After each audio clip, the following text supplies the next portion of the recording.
नमः ओम विष्णुपदाय कृष्णपृष्ठाय भूतले श्रीमते नवयोगेन्द्र स्वामिनिति नामिने नमस्ते प्रभुपादेवे नाम संकीर्तन प्रचारिणे निर्विशेष शून्यवादी समस्त देश तारिणे नमः ओम विष्णुपदाय कृष्णपृष्ठाय भूतले श्रीमते भक्ति वेदांत स्वामिनिति नामिने नमस्ते सरस्वती देवे गौरवाणी प्रचारिणे निर्विशेष शून्यवादी पाश्चात देश तारिणे जय श्री कृष्ण चैतन्य प्रभु नित्यानंदा श्री अद्वैत गदाधर श्रीवासादि गौर भक्तवृंदा हरे कृष्णा कृष्णा कृष्णा हरे हरे हरे राम राम राम हरे हरे।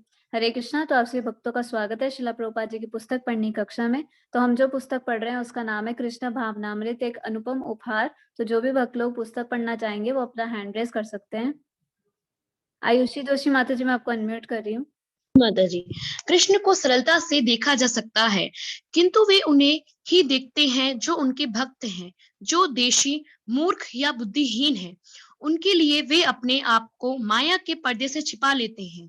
नाहा प्रकाशा सर्वस्य योगमस्य वृत्तते योगमस्य वृत्ततः मृत्रौ नाभिजनते लोके लोके मां जम व्यखम। मैं कभी मूर्ख तथा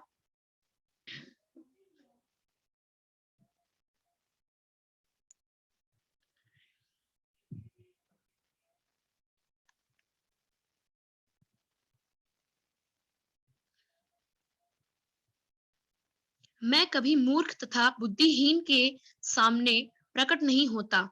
उनके लिए मैं अपनी नित्य सृजनशील शक्ति माया से प्रसन्न रहता हूँ। इस प्रकार मोहित जगत मुझ अजन्मे तथा अविनाशिनी को नहीं जानता। भगवत गीता 7.25। यह नित्य सृजनशील शक्ति या योग माया जो कृष्ण को बुद्धिहीन से छिपा लेती है, प्रेम से विलीन हो जाती है, यह ब्रह्मा संहिता का निर्णय है। प्रेमा जनन छुरति भक्ति विलोचने सनंत सदैव हदशेषु विलोकयन्ति। जिसने कृष्ण के प्रति प्रेम उत्पन्न कर लिया, वह चौबीसों घंटे अनश्य अपने हृदय के भीतर कृष्ण का दर्शन कर सकता है।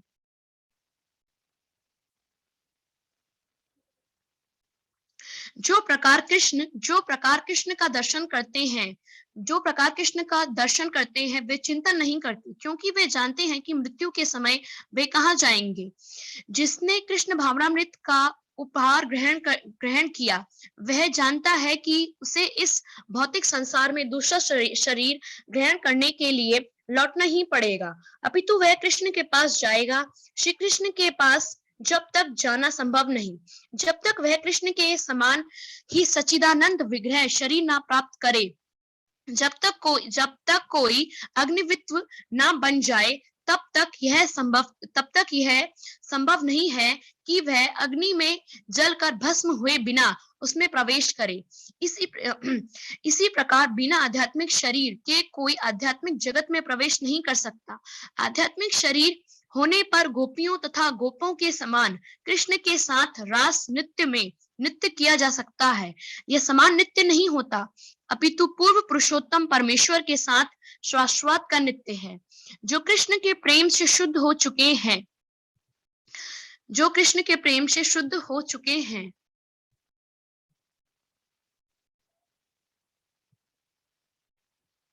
वे ही इसमें भाग ले सकते हैं। एतव्य, इस कृष्ण भावनामृत की विधि को सस्ती नहीं मान बैठना चाहिए। स्वयं भगवान के द्वारा पीड़ित मानवता के लिए प्रदान किया गया अनुपम उपहार है।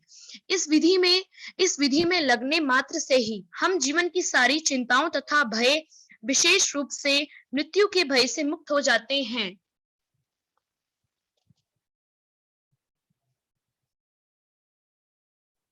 लेखक परिचय।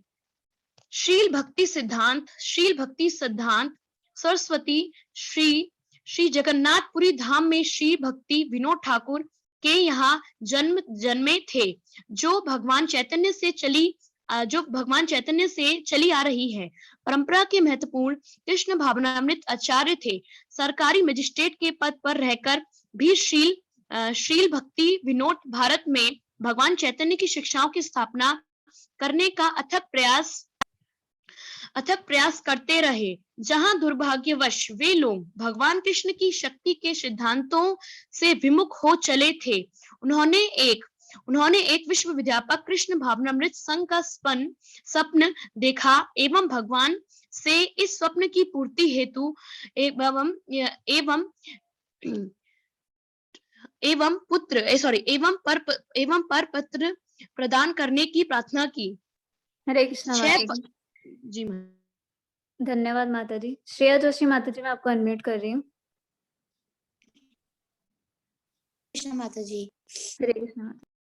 6 फरवरी 1874 को श्री जगन्नाथपुरी के पावन तीर्थ नगर में, जहां श्री भक्ति विनोद ठाकुर श्री जगन्नाथ मंदिर के अध्यक्ष का कार्यभार संभालते थे, श्री भक्ति सिद्धांत सरस्वती इस जगत में प्रकट हुए।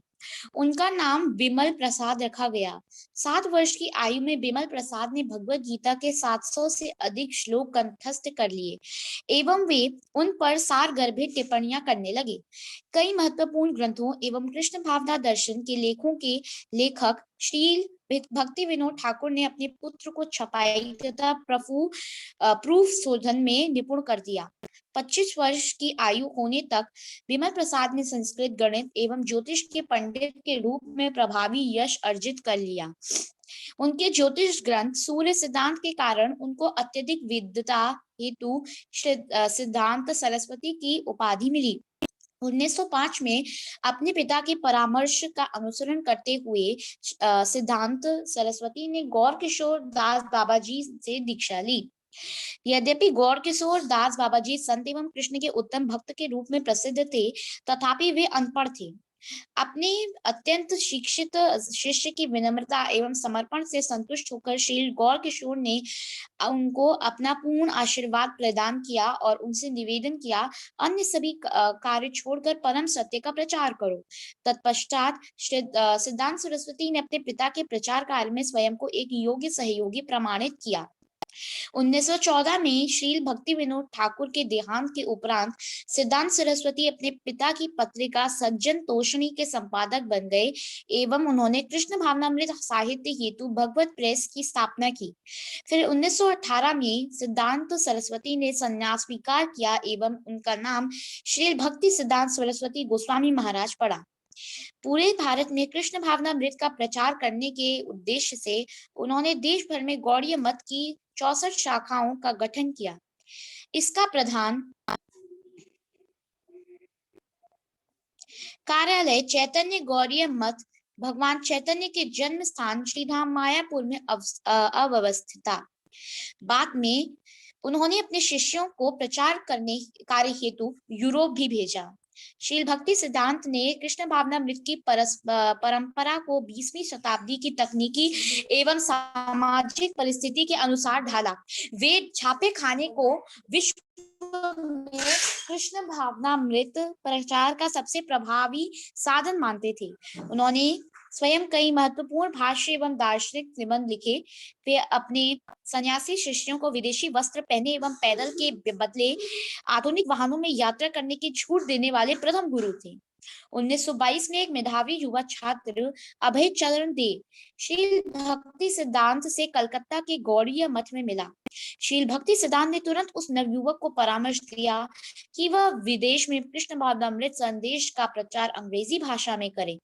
अभय श्री भक्ति सिद्धांत की अभिलाषा को तुरंत कार्यान्वित न कर पाने पर भी गौड़ीय मठ के सक्रिय सहायक बन गए। 1933 में अभय श्री भक्ति सिद्धांत के औपचारिक शिष्य बने, जिन्होंने उनको अभय चरणाविंद नाम दिया। 1930 के दशक में श्री भक्ति सिद्धांत ने अपने प्रचार कार्य का बहुत विस्तार किया। वे भारत के आध्यात्मिक जीवन में कृष्ण भावनामृत को एक अग्रशक्ति के रूप में प्रतिष्ठित करने में सफल रहे। अपना कार्य जारी रखने की उत्कंठा अपने शिष्यों को आज्ञा दी कि वे उनकी अनुपस्थिति में गवर्निंग बॉडी कमीशन प्रशासनिक आयोग का गठन करें। 1937 को श्री भक्ति सिद्धांत सरस्वती इस जगत से विदा हो गए। दुर्भाग्य से अग्रणी शिष्यों ने उनके गवर्निंग बॉडी कमीशन बनाने के निर्देश का, जिससे फलस्वरूप गौड़ीय मत, जो एक संयुक्त प्रचार संस्था के रूप में था, धीरे धीरे छिन्न। किंतु अभय चरणावृंद शील भक्ति सिद्धांत के विश्वव्यापी कृष्ण भावनामृत के प्रति एवं अपने लिए व्यक्तिगत निर्देश के प्रति सचेत रहे। उन्होंने वेदांत स्वामी महाराज की उपाधि प्राप्त की एवं अंग्रेजी भाषा में कृष्ण भावनामृत वे 1965 में अमेरिका रवाना हो गए। वहां उन्होंने अंतरराष्ट्रीय संघ इस्कॉन की स्थापना की एवं गवर्निंग बॉडी कमीशन स्थापित किया, जो 1900 में उनके तिरोभाव के उपरांत भी आज तक संस्था का निर्देशन कर रहा है। इस प्रकार कृष्ण कृपा श्री मूर्ति अभय चरणावृंद भक्ति वेदांत स्वामी प्रभुपाद एवं उनके अनुयायियों के गंभीर प्रयासों से श्रील भक्ति सिद्धांत सरस्वती का कार्य आज भी विश्व भर में चालू है। हरे कृष्णा माता जी। धन्यवाद सभी भक्तों का पुस्तक पढ़ने के लिए। तो आज ये पुस्तक कंप्लीट हो चुकी है, इसके बाद रिवीजन क्लासेस स्टार्ट होंगी। तो आज हमारे बीच हिज ग्रेस आदिकेशव प्रभु जी हैं। प्रभु जी बिलासपुर से बिलोंग करते हैं और प्रभु जी ने कंप्यूटर इंजीनियरिंग की है। करंटली प्रभु जी कोल इंडिया लिमिटेड में काम करते हैं। तो प्रभु जी का बहुत बहुत स्वागत है। हरे कृष्णा प्रभु जी, दंडवत प्रणाम। Over to you. Hare Krishna माता जी, थैंक यू वेरी मच। ओम अज्ञानतिमिरन्धस्य ज्ञानञ्जनशलाकया चक्षुरुन्मिलितं येन तस्मै श्रीगुरुवे नमः।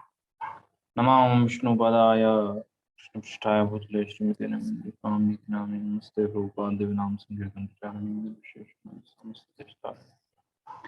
हरे कृष्णा। आप सभी भक्तों का, माताओं का इस सायंकालीन सत्र में स्वागत है।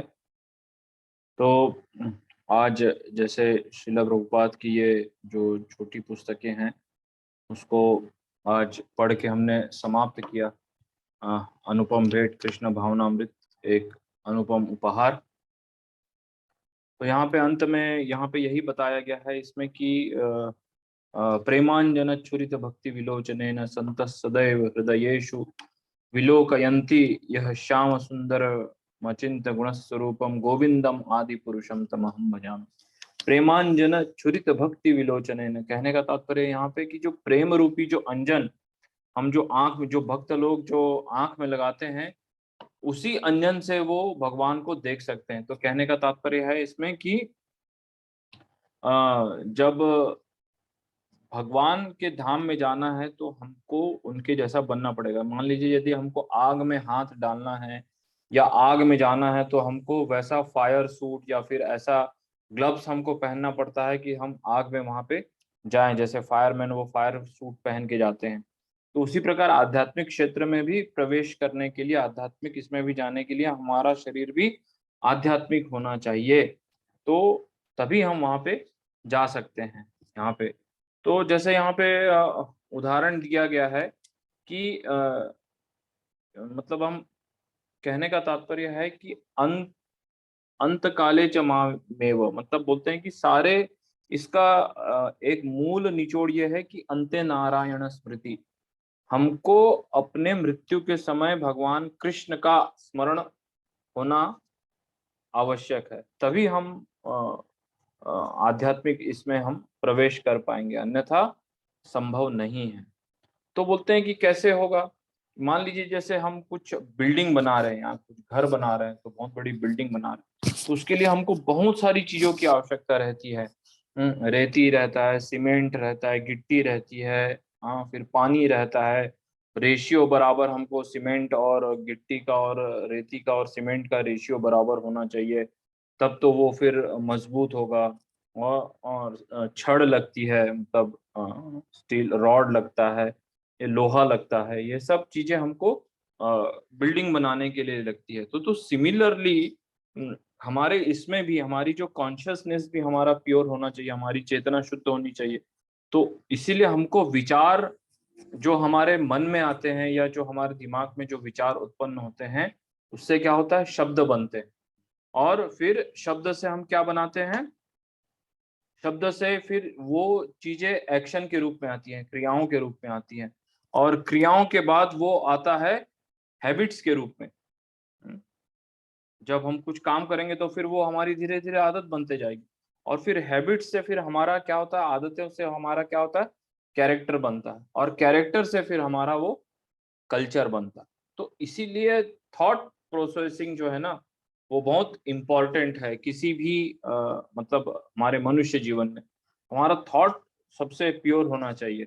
इसलिए हमको मतलब ऐसे लोगों का संग करना चाहिए कि जिससे हमको भक्तों का संग इसलिए क्यों बोलते हैं, भक्त सनेवास क्यों बोलते हैं, कि हम हमारा फिर थॉट जो प्रोसेस है वो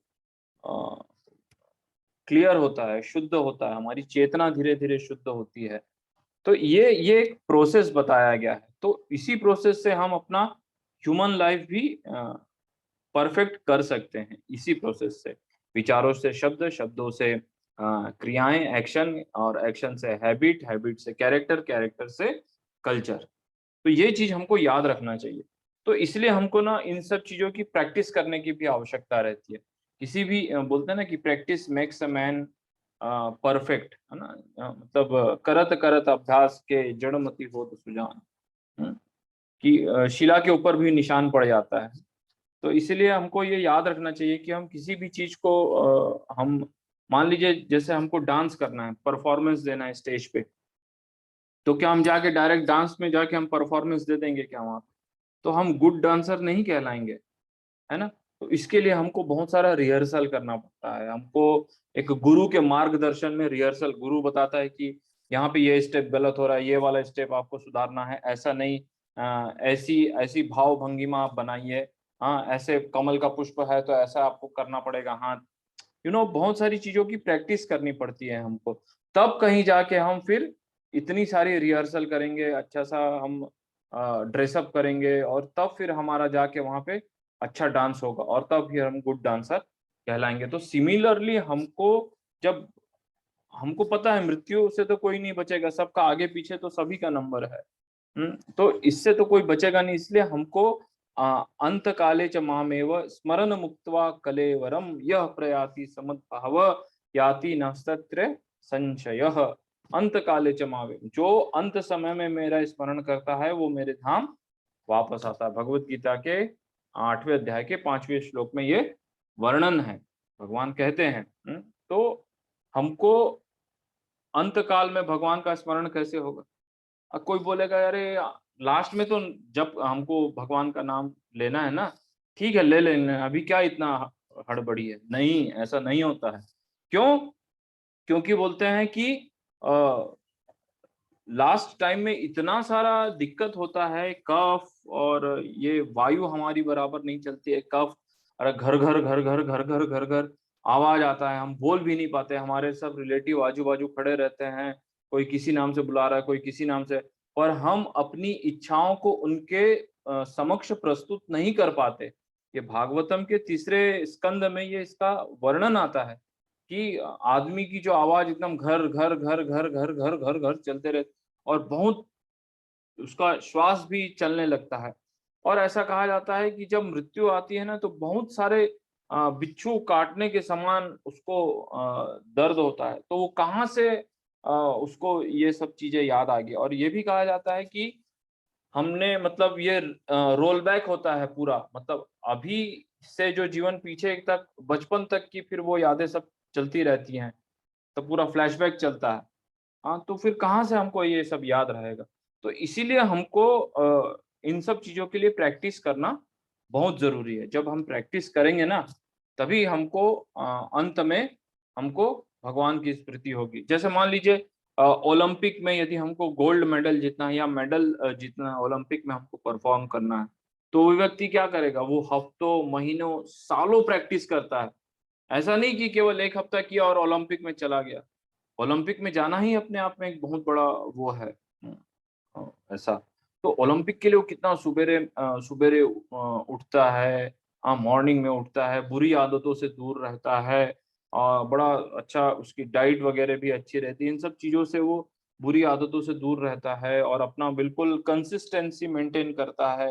मॉर्निंग में उठ के अपना सब कुछ वर्जिश करना, और उसके बाद प्रैक्टिस करना, तब तो वो ओलंपिक में परफॉर्म करता है। हुँ? तो सोचिए, जब ओलंपिक में परफॉर्म करने के लिए इतना सारा वो चाहिए, तो भगवत धाम जाना क्या क्या मतलब रेवड़ी बढ़ रही है क्या? नहीं, भगवत धाम जाना बहुत कठिन है।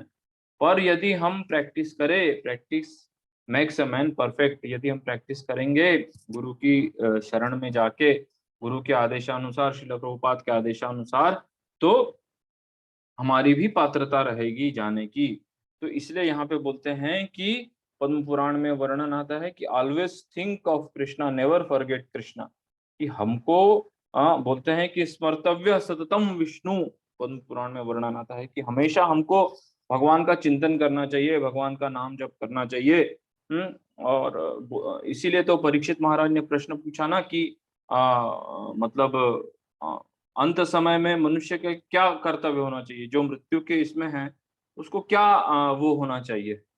तो यहाँ पे परीक्षित महाराज को तो 7 दिन का समय भी था, तो मृत्यु को यह सब बता के थोड़ी ना आता है कि हाँ ठीक है अभी अपना सब काम वाइंड अप कर लो, मैं इस दिन आने वाली हूँ। ऐसा कोई बोल के आता है क्या? नहीं आता है। कहीं और दूसरी जगह आता होगा तो पता नहीं, पर यहाँ भारत में तो ऐसा नहीं होता।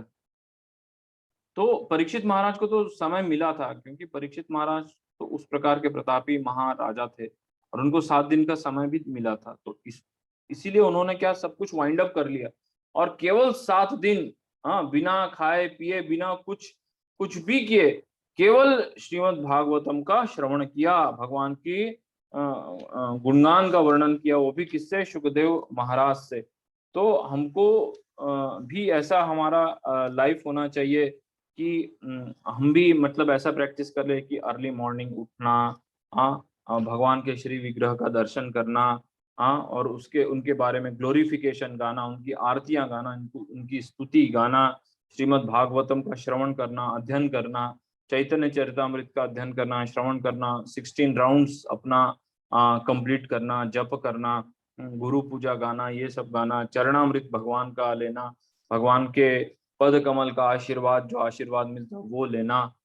इस प्रकार से हम और भगवत प्रसाद आखिरी में प्रसादम लेना। तो इन सब चीजों से प्रैक्टिस से करने से क्या होगा? धीरे धीरे धीरे धीरे धीरे हमारा कॉन्शियसनेस शुद्ध होते जाएगा। और नियमों का यदि हम 4 नियमों का पालन करते रहे, 16 माला जप करते रहे, और ये सब भक्तों के संग में भगवान का दर्शन, श्री विग्रह का दर्शन, श्रीमद् भागवतम चैतन्य चरितामृत पढ़ते रहे, तो हमारा भी एक दिन परफेक्शन की स्थिति हमारी भी रहेगी। तो इसलिए यहाँ पे वर्णन आता है कि हमको ऐसा हमारा लाइफ हमको डिवोट करना चाहिए, और ऐसा हमारा प्रायोरिटी हमको फिक्स करना चाहिए कि हम इन सब चीजों को हम कर सके। मॉर्निंग में उठ के, सुबह रात को जल्दी सोना, 9:30 10 बजे तक सो जाना, सुबेरे 4 बजे उठना, के स्नान करना अपना, और भक्तों के संग मंगल आरती गाना, भक्तों के समूह में जप करना, फिर श्रीमद् भागवतम का अध्ययन करना। ये श्रीला प्रभुपाद ने इस प्रकार का मॉर्निंग प्रोग्राम सेटअप किया है, हाँ, ताकि हम पूरा सुबेरे 4 बजे, 4:30 से लेके सुबेरे 9 बजे तक हम भगवान की ही के गुणगान का हम वर्णन करते हैं, भगवान के शुद्ध भक्तों के गुणगान का भी वर्णन करते हैं हम इन सब चीज इसमें प्रोग्राम में, मॉर्निंग प्रोग्राम। तो मॉर्निंग प्रोग्राम जो है हमारा फाउंडेशन है। जो भी भक्त, जो दीक्षित भक्त हैं, या फिर जो इन फ्यूचर दीक्षा लेना चाहते हैं, या जो भक्त आध्यात्मिक क्षेत्र में उन्नति करना चाहते हैं, तो मॉर्निंग प्रोग्राम यदि हमारा पक्का रहेगा, हमारा वही फाउंडेशन है, उसी के ऊपर हमारा बिल्डिंग खड़ी होगी। यदि हमारा फाउंडेशन ही बिल्कुल वीक है, हम मॉर्निंग प्रोग्राम नहीं करेंगे, हम मंगल आरती नहीं करेंगे, भक्तों का संग नहीं करेंगे, तो मतलब वो टेस्ट हमको नहीं आएगा जो टेस्ट हमको मिलना चाहिए। इसलिए बोलते हैं हमेशा ना कि जन्मे जन्मे हो यही अभिलाष, भक्त सनेवास, तांदेर चरण से ही भक्त सनेवास, जन्मे जन्मे हो यही अभिलाष, कि मेरा केवल यही एक अभिलाष है कि मुझे हमेशा जन्म जन्मांतर भक्तों का संग मिले। तो भक्तों का संग मिलने से क्या होगा? हमारी चेतना शुद्ध रहेगी, हम उनके संग में रहेंगे, उनके संग में रह के हम जप करेंगे, उनके संग में रह के हम भक्तों के संग में रह के भागवतम चैतन्य चरितामृत का रसास्वादन करेंगे, तभी, और चरणामृत लेंगे, भगवत प्रसाद पाएंगे, तभी हमारा चेतना शुद्ध होगा, और तभी हमको भगवान कृष्ण अंत काल में हमको याद आएंगे। तो जैसे यहाँ पे एक उदाहरण दिया जाता है कि जैसे एक कोई सोल्जर रहता है, एक सैनिक रहता है, तो उसको बहुत सारी मतलब गोली चलाने का प्रशिक्षण दिया जाता है। हाँ, बहुत सारी मतलब उसमें भारत सरकार या किसी भी सरकार का बहुत सारा पैसा इसमें डिफेंस बजट में बहुत सारा जाता है। क्यों? क्योंकि उन लोग टारगेट को एक फिक्स करते हैं, उस टारगेट के ऊपर उन लोग गोली चलाते रहते हैं। कोई देखेगा तो बोलेगा अरे ये क्या पागलपना चल रहा है। हाँ, एक गोली यहाँ पे मारने के लिए दुश्मन के इतनी सारी गोलियां बर्बाद कर रहा है ये पागल व्यक्ति। और उसको क्यों क्यों कर रहा है? क्योंकि जब लड़ाई होगी, जब युद्ध होगा, हाँ, तो हमको पता रहेगा कि टारगेट इतना दूर है, हम वहां पे निशाना लेके वो सैनिक अपने दुश्मनों को मार गिराएगा और देश की रक्षा करेगा। तो उसके लिए उसकी उसकी प्रिपरेशन कितनी रहती है, उसको कितने हार्ड ट्रेनिंग से जाना पड़ता है सैनिक को, एक सोल्जर को। हाँ, बहुत टफेस्ट ट्रेनिंग रहती है वो। तो उसी प्रकार इतनी सारी गोलियां बर्बाद कर रहा है, तो कोई ये भी प्रश्न पूछ सकता है कि अरे अभी से जब करने का क्या आवश्यकता है? बुढ़ापे में जब करेंगे, बुढ़ापे में नाम लेंगे। हाँ, अभी से क्या हमको माला माला करना है? क्या होने वाला है इससे? कुछ नहीं होने वाला है। ऐसा नहीं है। जब अंत समय जब आएगा तो हमने जो जीवन भर किया है ना वही हमको याद आएगा, ये निश्चित है। आप अभी इसका प्रैक्टिकल उदाहरण देख लीजिए। आप ऐसे किसी भी बुजुर्ग व्यक्ति को अपने घर में जिसने आजन्म भक्ति नहीं की, या आसपास किसी को आप बोलिए कि आप आपका पूरा सब कुछ हो गया, आपकी लायबिलिटीज पूरी कंप्लीट हो गई है और आप अब जब कीजिए, तो वो नहीं करेगा। तो जो भी यहाँ पे माता और प्रभु जी बुजुर्ग हैं वो कृपया उसको ऑफेंड न समझे, मतलब मेरा अपराध करने का उसमें वो नहीं है कुछ, पर ये प्रैक्टिकल उदाहरण हम देख सकते हैं। तो इसीलिए हमको ना अ, हमको अपने लाइफ को ऐसा मोल्ड करना है कि हमको अंत में नारायण की स्मृति हो, भगवान कृष्ण की स्मृति हो। वो कैसे होगा?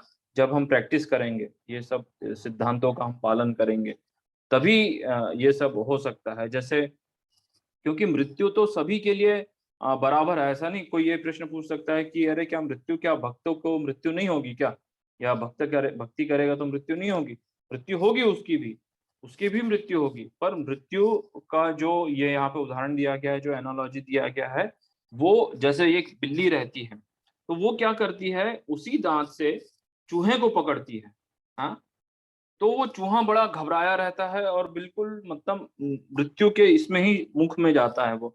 बिल्ली तो खा जाती है चूहे को, और उसी दांत से बिल्ली अपने बच्चों को पकड़ती है, पर उसके बच्चे बड़े कंफर्टेबल और बड़े मतलब सुख का अनुभव करते हैं। समझ रहे हैं आप मेरी बात? तो उसी प्रकार ये जो काल रूपी जो मृत्यु के जो दांत है ना, ये काल, भगवान भी बोलते हैं कि अ, यदि कोई मेरे को स्मरण नहीं करता है तो मृत्यु के रूप में तो उसको सरेंडर होना ही पड़ेगा मेरे इसमें। तो काल का भगवान भी काल का एक मतलब रूप है। तो अंत में भक्तों का जो वो होता है, वो अंत में ऐसा ही होता है जैसे बिल्ली अपने बच्चे को पकड़ती है। पर जो भक्त नहीं है, उसकी दशा कैसी होती है? उसकी दशा चूहे के जैसे होती है। वो मृत्यु को ऐसे समझता है। तो इसलिए हमको इन सब चीजों का स्मरण होना चाहिए। जैसे गजेंद्र मतलब हाथी के शरीर में भी उसको जब याद आया मगरमच्छ ने पकड़ा था, तब उसने भी बड़ी स्तुति की। हालांकि वो स्तुतियां बोल नहीं पाता था तब, पर भगवान ने उसके भाव को समझा। हाँ, अजामिल का आप प्रसंग देखिए, कितना मतलब पहले ब्राह्मण पुत्र था, सब कुछ था, पर केवल मतलब कुसंग का ऐसा एक प्रताप देखते हुए उसको इच्छा हुई और वो मतलब उस वैश्या के साथ ही गमन करने लगा। तो जब उसको अंत में उसने अपने छोटे बेटे का नाम नारायण रखा था, तो इसलिए उसने उसको नारायण नारायण पुकारा। पर नारायण के इसमें कौन है? विष्णु दूत है। और उसको फिर से एक चांस मिला भक्ति करने का कि ठीक है, विष्णु दूत आए, बोले कि ठीक है तुम यहीं रहो।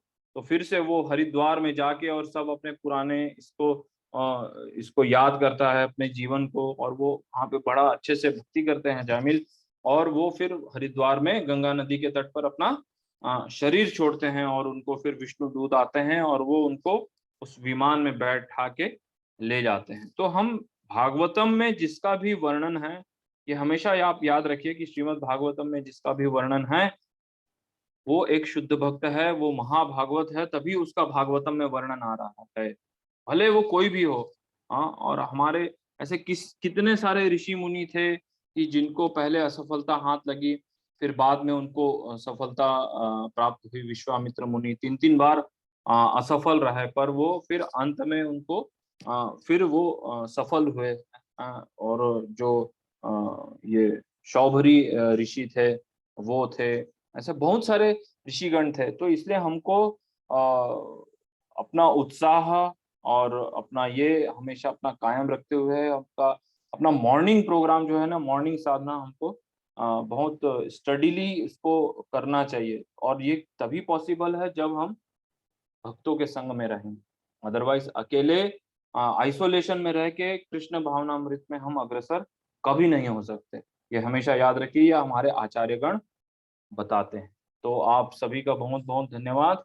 तो कल से हम रिवीजन करने का प्रयास करेंगे। हो सकता है कि 1 या 2 दिन में हम इसको रिवीजन को हम कंप्लीट कर लें, क्योंकि बहुत सरल पुस्तक श्रीला प्रभुपाद की थी और बहुत एक से एक एग्जाम्पल देके श्रीला प्रभुपाद ने इसमें समझाया है कि इसको प्रयास करेंगे 1 या 2 दिन में हम लोग इसको कवर कर ले। थैंक यू वेरी मच आप सभी का अमूल्य समय प्रदान करने के लिए। हरे कृष्ण, धन्यवाद।